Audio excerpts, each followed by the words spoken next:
अस्सलाम वालेकुम दोस्तों। क्या कभी हमने सोचा है कि आजकल जो हम पैसा इस्तेमाल करते हैं ये आखिर आया कहाँ से? ये कागज़, ये सिक्के, ये डिजिटल नंबर्स, आखिर इनकी हकीकत क्या है? आज की वीडियो में हम बात करेंगे पैसे की तारीख के बारे में। एक ऐसा सिस्टम जो बार्टर सिस्टम से शुरू हुआ और ऐसा-ऐसा आज डिजिटल करेंसी तक आ पहुँचा है। इंसानी तारीख का पहला माली निज़ाम बार्टर सिस्टम, यानी इशिया के बदले इशिया, गंदम के बदले कपड़े, मवेशियों के बदले हथियार।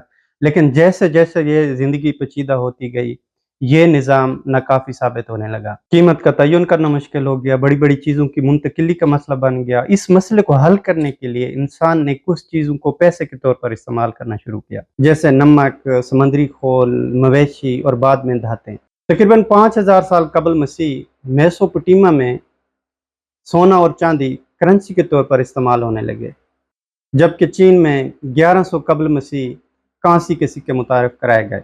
600 कबल मसीह में मौजूदा तुर्की में मौजूद लीदिया सल्तनत ने बाकायदा तौर पर सरकारी सिक्का जारी किया। ये सिक्के हुकूमत की तरफ से जारी होते और इन पर बाकायदा तौर पर कीमत लिखी होती थी और यूं बाकायदा तौर पर मालियाती निज़ाम की बुनियाद पड़ी। अहद नबूवत सल्लल्लाहु और खलफाए राशिदा के दौर में करेंसी का निज़ाम आज के दौर की तरह रस्मी नहीं था, लेकिन दिनार सोने का सिक्का और दिरहम चांदी के सिक्के का इस्तेमाल आम था। दिनार जो कि रूमी सल्तनत का सिक्का था और दिरहम जो कि फारसी सल्तनत से आया था। और इसके बाद हज़रत उमर रज़ी अल्लाह तआला अन्हु आप के दौर में इन सिक्कों के ऊपर बाकायदा तौर पर इस्लामी तहरीरें लिखी गईं, जैसे अल्हम्दुलिल्लाह, ला इलाहा इल्लल्लाह। इसके बाद सिक्कों के मियार और वज़न को मुनज़्ज़म करके शफ़ाफ लेन देन मुतारिफ कराया गया।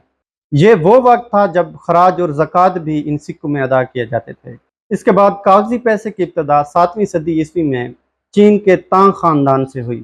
13वीं सदी ईस्वी में मार्को पोलो ने चीन के इन पैसों का अपनी किताब में जिक्र किया है, लेकिन यूरोप में बाकायदा तौर पर इसका इस्तेमाल 17वीं सदी में किया गया। यह पैसा खुद तो बेकीमत था, लेकिन हुकूमती गारंटी की वजह से ये मईशत का सतून बन गया।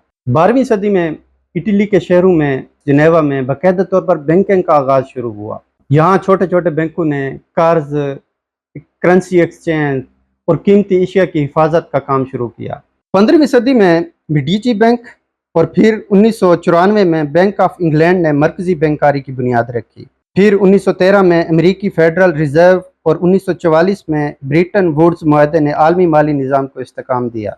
आज हम दाखिल हो चुके हैं डिजिटल करेंसी के दौर में, जहाँ पैसा नज़र नहीं आता, सिर्फ नंबर्स होते हैं। यही डिजिटल पैसा हमारी ऑनलाइन शॉपिंग, मोबाइल ऐप्स और इंटरनेशनल ट्रांसफर्स में इस्तेमाल हो रहा है। डिजिटल करेंसी की ये दुनिया अब एक नए इनकलाब की तरफ बढ़ रही है, जहाँ पैसा किसी बैंक या हुकूमत के कंट्रोल में नहीं, बल्कि मुकम्मल तौर पर खुद मुख्तियार और डिजिटल ब्लॉकचेन टेक्नोलॉजी पर मबनी है। एक ऐसा पैसा जो न छपता है न बिकता है, बल्कि सिर्फ कोड्स और कंप्यूटर ट्रांजैक्शन में इस्तेमाल होता है। बिटकॉइन, एथेरियम और हजारों नई क्रिप्टो करेंसियां, क्या वाकई ये मुस्तकबिल का पैसा है या एक बुलबुला है जो कभी भी फट सकता है? तो दोस्तों, पैसे का ये सफर अभी खत्म नहीं हुआ। बार्टर सिस्टम से लेकर डिजिटल करेंसी तक ये हैरान कुन सफर अभी तक जारी है। तो आने वाली वीडियो में हम बात करेंगे क्रिप्टो करेंसी के ऊपर, यह कैसे काम करती है, इसको किसने बनाया, क्या वाकई ये मुस्तकबिल का पैसा है। तो वीडियो को लाइक करें, शेयर करें और चैनल को सब्सक्राइब करना ना भूलिए,